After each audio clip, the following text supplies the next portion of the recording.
Hi, this is Jayanti. நம்ம giveaway-ஓட 17th contestant என்ன சொல்றாங்கன்னு பார்க்கலாமா? Hi all. So நான் வந்து JOAN'S giveaway-காக potato cheese balls செஞ்சிருக்கேன். I really like cheese and potato and it's a good starter for evening snacks or any party. அதுக்கு ஏதாவது அப்படின்னா it is a good starter. So yeah, hope you like my recipe and please like, share and comment on the video. Thank you. Bye bye. Thank you so much for the wonderful recipe, Swati. Hello viewers, உங்களுக்கு இன்னொரு information. எங்களோட giveaway contest 25th மார்ச்சோட close பண்ணுறோம். அதாவது நாளையோட 26th எங்களுடைய regular videos வந்துட்டுருக்கோம். நாங்கள் உங்களுக்கு results என்னைக்குன்றதை inform பண்ணுவோம். அது வரைக்கும் நீங்கள் இந்த உங்களுடைய வீடியோஸை எல்லாருக்கும் ஷேர் பண்ணி ஃபுல்லாக பார்க்க சொல்லி உங்களுடைய வியூஸ் அண்ட் லைக்ஸை அண்ட் வாட்ச் டைம் இது எல்லாத்தையும் இன்க்ரீஸ் பண்ணிக்கிங்க. ஏன்னா சில பேர் வந்து நெக் டு நெக் இருக்கீங்க, அதுக்காக தான் நான் உங்களுக்கு சொல்கிறேன். எங்கள் சேனலில் நிறைய பேர் பார்த்துட்டு இருக்கீங்க. இது வரைக்கும் நீங்கள் சப்ஸ்கிரைப் பண்ணலைன்னா சப்ஸ்கிரைப் பண்ணி பெல் ஐக்கனையும் கிளிக் பண்ணி வச்சுக்கோங்க. அப்போ தான் இதை மாதிரியான இன்ட்ரெஸ்டிங்கான ஷோஸ் மிஸ் பண்ண மாட்டீங்க. அடுத்தது உங்களுக்கு பிடிச்ச ரெசிபிஸையும் மிஸ் பண்ண மாட்டீங்க.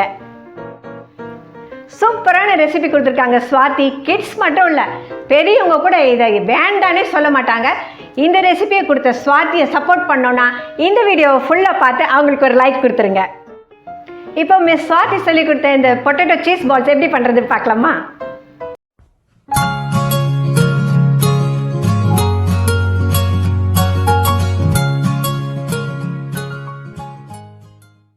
பாயில்ட் பொட்டேட்டோஸ் 3,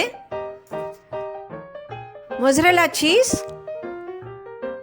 மைதா 50 grams, milk 1/2 cup, egg 1, pepper powder 1/2 teaspoon, bread crumbs, oil, salt தேவையான அளவு. பொட்டேட்டோ சீஸ் பால்ஸ் பண்ணுறதுக்கு நம்ம உருளைக்கிழங்கை வேக வச்சு தோலெல்லாம் உரித்து எடுத்துக்கலாம். நான் ஒரு 3 பெரிய சைஸ் உருளைக்கிழங்கு எடுத்திருக்கேன். அதை வந்து நம்ம இப்போ சின்ன சின்னதாக வெட்டிக்கலாம். ஏன்னா அப்போ தான் நம்மளுக்கு மேஷ் பண்ணுறதுக்கு ஈஸியாக இருக்கும். அப்புறம் உருளைக்கிழங்கு வாங்கும்போது நல்லா செலக்டடாக வாங்குங்க. இந்த க்ரீன் கலராக இருக்கிறத வாங்காதீங்க, அது ரொம்ப ஹார்டாக இருக்கும். இப்போ நான் இதை சின்ன சின்னதாக வெட்டிட்டேன். இதை வந்து ஒரு கரண்டியோ இல்லை மேஷரோ வச்சு இதை நல்லா மேஷ் பண்ணிக்கோங்க. கையால் கூட நீங்கள் மேஷ் பண்ணலாம், அந்த கட்டி கட்டியாக இல்லாமல் பார்த்துக்கோங்க. இப்போ நல்லா இதை மேஷ் பண்ணிக்கலாம். இப்போ இதை நல்லா நான் மேஷ் பண்ணிட்டேன். இப்போ இதுக்கு வந்து ஒரு 1/2 teaspoon அளவுக்கு நான் பெப்பர் பவுடர் எடுத்து வச்சுருக்கேன், அதை இதில் போட்டுக்கிறேன். அப்புறம் இதுக்கு தேவையான அளவுக்கு நம்ம உப்பு போட்டுக்கலாம். நீங்கள் வந்து உங்களுக்கு ஃப்ளேவர் வேணும்னா கார்லிக் பவுடர் இருக்குது, அப்புறம் ஜிஞ்சர் பவுடர் இருக்குது. அது மாதிரி நீங்கள் வந்து எதுனாலும் ஆனியன் பவுடர் அந்த மாதிரி எதுனாலும் நீங்கள் ஆட் பண்ணி இதை நல்லா மிக்ஸ் பண்ணிக்கலாம். இப்போ இதை நல்லா மிக்ஸ் பண்ணி நம்ம தனியாக எடுத்து வச்சிடலாம். இந்த பொட்டேட்டோஸ் உள்ளே வைக்கிறதுக்கு மொசரெல்லா சீஸ் எடுத்திருக்கேன். அதை இது மாதிரி கியூபிக்கெலாம் நீங்கள் வெட்டிக்கோங்க. சைஸ் வந்து உங்களுடைய இஷ்டம், நீங்கள் வந்து சின்னதாகவோ பெருசாகவோ வெட்டிக்கலாம்.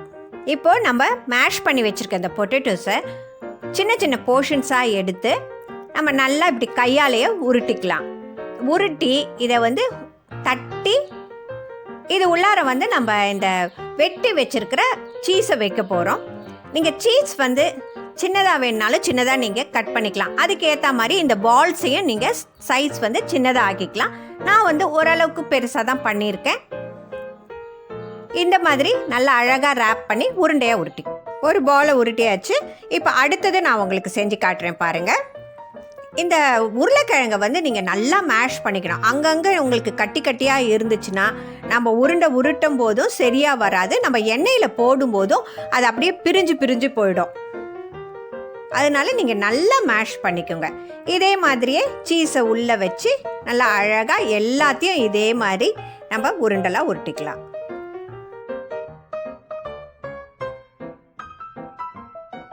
நான் ஒரு 6 பால் ரெடி பண்ணியிருக்கேன். இப்போ இது செட் ஆகுறதுக்கு நம்ம ஒரு 1/2 hour ஃப்ரிட்ஜில் வச்சு எடுத்துக்கலாம். இப்போ நம்ம அடுத்த ஸ்டெப் போகிறதுக்கு ஒரு பவுலில் நான் வந்து எக்கு உடச்சி ஊற்றிக்கிறேன். எக்கு வந்து டேஸ்ட் கொடுக்கறது மட்டும் இல்லை, இது நல்ல ஒரு பைண்டிங்காகவும் இருக்கும். இப்போ இதில் வந்து ஒரு 1/2 கப் மில்க் ஊற்றி இதை நம்ம நல்லா பீட் பண்ணிக்கலாம். இப்போ நல்லா பீட் பண்ணியாச்சு. இதுக்கு ஒரு 50 கிராம்ஸ் நான் மைதா எடுத்து வச்சுருக்கேன். அதை இதில் வந்து சேர்த்துக்கலாம். நீங்கள் எக்கு சாப்பிடாதவங்க எக்கு அவாய்ட் பண்ணிக்கிட்டு அதில் ஒரு டீஸ்பூன்னு நீங்கள் கார்ன்ஃப்ளவர் கூட சேர்த்துக்கலாம். இப்போ நல்லா இதை பீட் பண்ணிக்கோங்க.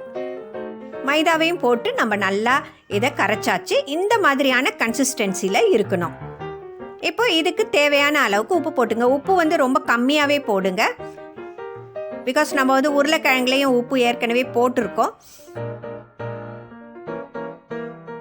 இப்போ அடுத்ததாக நம்ம ஒரு கடாய் வச்சு ஹீட் பண்ணிக்கலாம். இப்போ கடாய் ஹீட் ஆனதும் அதில் நம்ம தேவையான அளவுக்கு எண்ணெய் ஊற்றிக்கலாம். 1/2 an hour ஆயிடுச்சு. நான் இப்போ பொட்டேட்டோ பால்ஸ் ஃப்ரிட்ஜிலேருந்து எடுத்துகிட்டு வந்துட்டேன். இதுக்கு இன்னொரு முக்கியமான ingredient bread crumbs. Bread crumbs வந்து ஒன்றும் இல்லை, நீங்கள் வீட்டிலையே இந்த ஒயிட் போர்ஷன்ஸை மட்டும் எடுத்து மிக்சியில் போட்டு அடிச்சிங்கன்னா அழகாக வந்துடும். நம்ம கடையில் வாங்கினா ப்ரௌன் கலராக இருக்கும். இப்போ இதை வந்து நம்ம மைதா பேட்டரில் டிப் பண்ணி இந்த பிரெட் கிரம்ஸில் நல்லா நம்ம பெரட்டி இதை வந்து நம்ம மீடியமான ஃப்ளேம் வச்சுக்கோங்க. எண்ணெய் வந்து ரொம்ப ஹீட் ஆகக்கூடாது. அந்த மாதிரி சமயத்தில் நம்ம வந்து இதை ஒன்று ஒன்றா போட்டு நம்ம பொரித்து எடுத்துக்கலாம். அதே மாதிரியே நம்ம அடுத்ததையும் போட்டு ஃப்ரை பண்ணிக்கலாம். எல்லா சைடும் ஈவனாக ஃப்ரை ஆகிறதுக்கு நீங்கள் இதை மாதிரி திருப்பி விட்டுட்டே இருங்க. இல்லைன்னா வந்து ஒரு பக்கம் மட்டும் ரொம்ப ப்ரௌன் ஆகிடும். இந்த மாதிரி நீங்கள் கோல்டன் ப்ரௌன் ஆகிற வரைக்கும் ஃப்ரை பண்ணிக்கோங்க. ஏன்னா உருளைக்கிழங்கு ஏற்கனவே நல்லா வெந்திருக்குது. இப்போ இதே மாதிரியே நம்ம நல்லா ஃப்ரை பண்ணிக்கலாம். இந்த சீஸ் பால்ஸ் வந்து யாருமே வேணான்னு சொல்ல மாட்டாங்க. அவ்வளோ டேஸ்டியாக இருக்கும். பெரியவங்களாக இருந்தாலும் சரி, சின்னவங்களாக இருந்தாலும் சரி, இந்த பார்ட்டிஸ்க்கு, பர்த்டே பார்ட்டிஸ்க்கு, கெட் டுகெதர்க்கெல்லாம் இது நல்லா செய்யலாம். சீஸ் பால்ஸ் வந்து மேலே நல்லா கிறிஸ்பியாக இருக்கும், உள்ளார அப்படியே மெல்ட்டிங்காக இருக்கும். அந்த சீஸோட டேஸ்ட்டும் ரொம்ப நல்லா இருக்கும். எப்படி இருந்தது மிஸ் ஸ்வாதி சொல்லி கொடுத்த இந்த பொட்டேட்டோ சீஸ் பால்ஸ்? நல்லா இருந்ததா? சூப்பராக இருந்ததா? எல்லோரும் என்ஜாய் பண்ணியிருப்பீங்கன்னு நினைக்கிறேன். இது நல்லா கிறிஸ்பியாக, உள்ளார நல்லா சாஃப்டாக, அந்த சீஸியாக நல்லா இருக்கும். இதை நீங்கள் ட்ரை பண்ணி பாருங்கள். ட்ரை பண்ணி பார்த்துட்டு உங்களுடைய ஃபீட்பேக்கை கொடுங்க. நீங்கள் எல்லோரும் மிஸ் ஸ்வாதியை சப்போர்ட் பண்ணுறதா இருந்தாக்கா இந்த வீடியோவை ஃபுல்லாக பார்த்து லைக் பண்ண மறந்துடாதீங்க. இந்த வீடியோ புதுசாக பார்க்குறவங்க எல்லோரும் எங்களுடைய சேனலை சப்ஸ்கிரைப் பண்ணி பெல் ஐக்கனை கிளிக் பண்ணி வச்சுக்கோங்க. Okay, see you, bye bye.